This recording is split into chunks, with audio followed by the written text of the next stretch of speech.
Hello, welcome to the Thriving Immigrant Podcast. This is Paul Hadeye. Today, I'm having a different kind of conversation, very different from the one you are used to. If you've been paying attention to real estate headlines in Canada, you will agree with me that something is not adding up. It's been an interesting time for people, not just people, apart from realtors, mortgage advisors, even consumers. And in a country where about 35 to 50% of people's income are being spent on housing, I think it's imperative we have this conversation. And I'm excited today. I'm joined by Dammy Aromiwura. She's a seasoned mortgage advisor. She is the founder of MayApple Financials. She's my friend. She's been helping a lot of clients to navigate this roller coaster of a market in these turbulent times. So we are going to be having a very interesting conversation from hidden mortgage renewal traps to pre-construction nightmares. We are going to be telling you everything, let's just say ugly truth about real estate that no one tells you until it's too late. So welcome. Join me welcoming Dammy Aromiwura to the Thriving Immigrant Podcast. Welcome, Dammy. I wish I had a bell too. Drum rolls for that. Hi, Paul. Thank you so much. I'm excited to have this conversation. Like you said, mortgage is top of mind for everyone. If you have a mortgage, it's probably the biggest line item on your budget. So anything affecting the real estate world or the mortgage world definitely affects us deeply. And then you see it in the news, also you see it in the comments. So I'm excited to have this conversation, and I think it will be relevant to a lot of people. Yeah. Thank you. Thank you for coming. And let's just go straight to the point. I don't even know where to start from. I have a lot of friends that got into pre-construction, and unfortunately, they've not been able to close. And it's just a very difficult time. The anxiety, the uncertainty, the potential loss. And I just want to put it to you like, what's going on with pre-construction? Why are we having this challenging situation where a lot of people are unable to close? Mhm. I think I'll break, at least based on what I've seen. Yes, I have seen a lot of people that are not able to close. I think I'll break them into three groups, and I'll say, let's start with the first group. I think the first group are those people, they bought pre-construction, and let's even like backtrack a little bit. I'll say for a long time, Precon, you buy it at a certain price. By closing, it has appreciated in value. Correct. You can easily sell it to someone else. So you actually don't have to close. You flip the contract, you walk away with your profits. So everything was gravy, and people looked at it like quick money. So some people, they saw the opportunity for a Precon. They never could close, like they didn't even try to get mortgage pre-approval. They knew that they would not have the down payment, but they were banking on the fact that they could flip the contract and make a profit and exit. So those people, one, they don't have the down payment to close. They don't even have the income to close because they never plan to close. Fast forward to the last 2-3 years, the market has actually gone down, or maybe the buyer activity is even low. Let's even start from there. As a result, they are not able to flip the contract because they never qualified income or down payment wise. That means they can't flip the contract, so they can't close. So I'll say that's the first group of people, whereas they've heard their friends flip contracts and made. I know people that made hundreds of thousands of dollars by flipping contract, but unfortunately, this time in the market, if you don't find somebody to assign the property to, you can't flip the contract. You just Your have to name close. is on it, your stock closes. I'll say those are the first group of people. They made a bet and it didn't work out.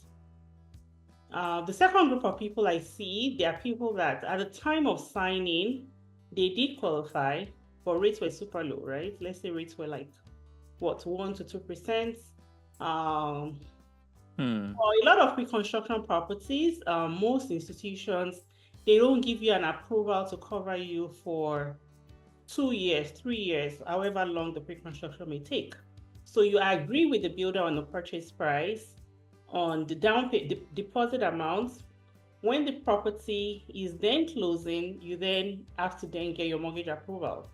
So with rates increasing rapidly, somebody that qualified 2 years ago, because of the rates and the stress test, they no longer qualify.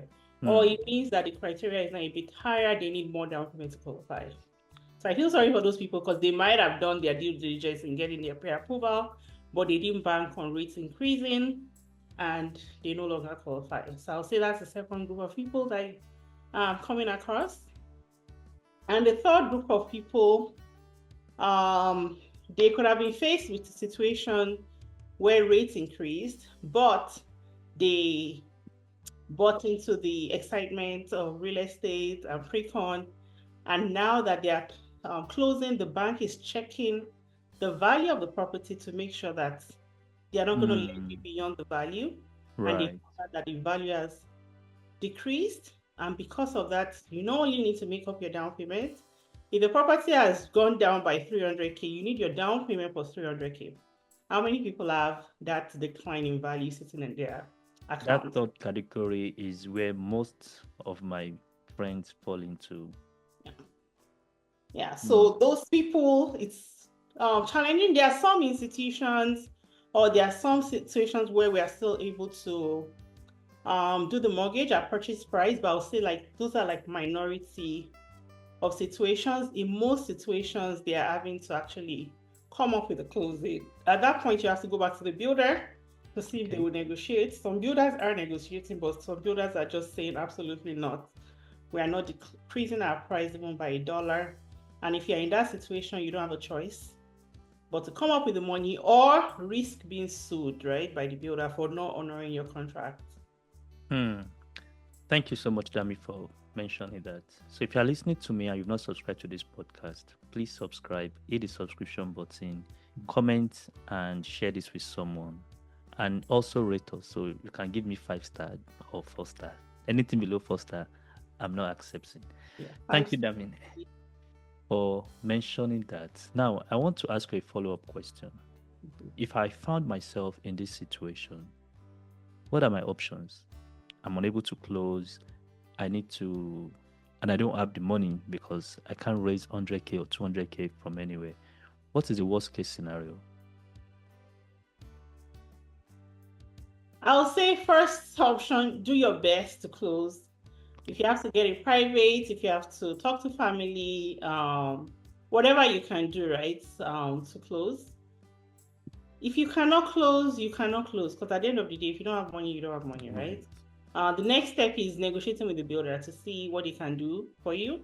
If the builder is still stuck on that purchase price, they're not willing to reduce it, then you have to have that conversation with your lawyer. The lawyer is going to let you know what the risks are if you do not close, and then you just prepare. Usually, if you do not close, the builder will sue you, and at that point, you can also defend yourself. To say, I tried everything I can. These are some of the reasons I couldn't close, and then the judge decides what happens in those situations. Thanks. Have you seen any situation where the case went to court and it went in favor of the prospective buyer? No. All the situations I've seen, I've been able to see some type of settlement where they negotiate the amount, but usually the buyer has to come up with something.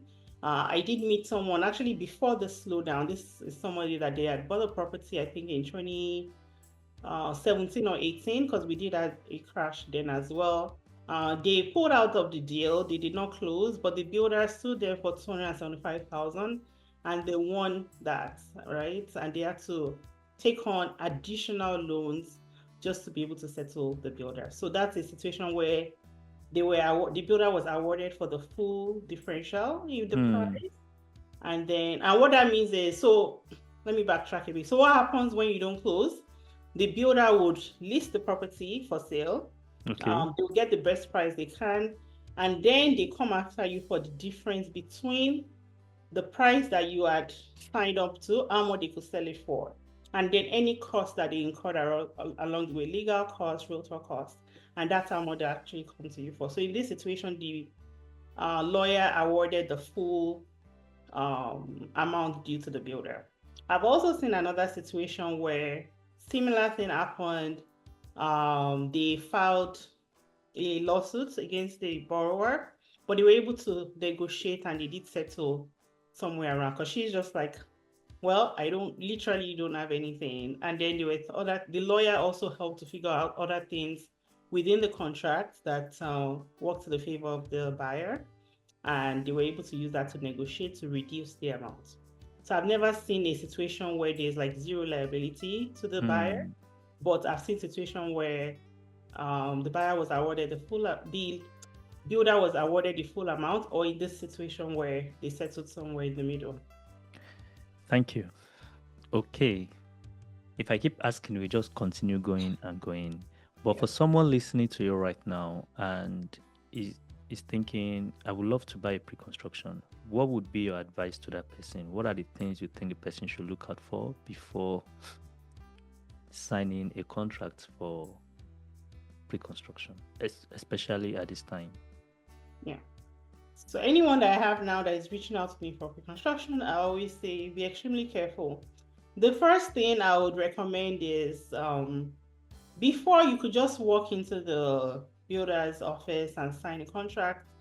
Whereas for resale, the realtor will typically do comparables to see what are properties in the area selling for. Is this a fair market value? People ignore that, and even at the time of purchase, the property was already overpriced. And then because the builder was more like doing a future pricing, that we never actually realized the future price. So I'll say the first thing, reach out to a realtor and have them do the market comparison. So even though it's a new build, they can tell you for a similar property that was on the market, how much is it selling for? If it's close, then maybe you can proceed to the next step. The next step is then to get a pre-approval. If possible, we'll try to hold your approval for as long as possible. If it's not, we might not be able to. And in that situation, I would always say that if the property declines by 10%, what's your backup scenario? Do you have extra funds that you can put to? And some people are like, well, I don't have any extra funds. If you're not comfortable with that risk, then don't go for it. Now, it might not happen. Prices might remain stable, but you really don't want to be in a situation where you've bought a property and you cannot close. It's like super stressful. A lot of people have lost their deposits, lots of money. So you have to be really like, do you really love that pre-construction that much? Yeah, it's not a place you want to be. It's just very good to have your transaction go in a very smooth way, not going back and forth, unable to close and all that, because there's a lot involved. Your family, the anxiety, you can't even concentrate. Thank you, Dammy. So awesome. Thank you so much for coming, and thank you for listening. Till I come your way again, stay thriving. Thank you so much for having me.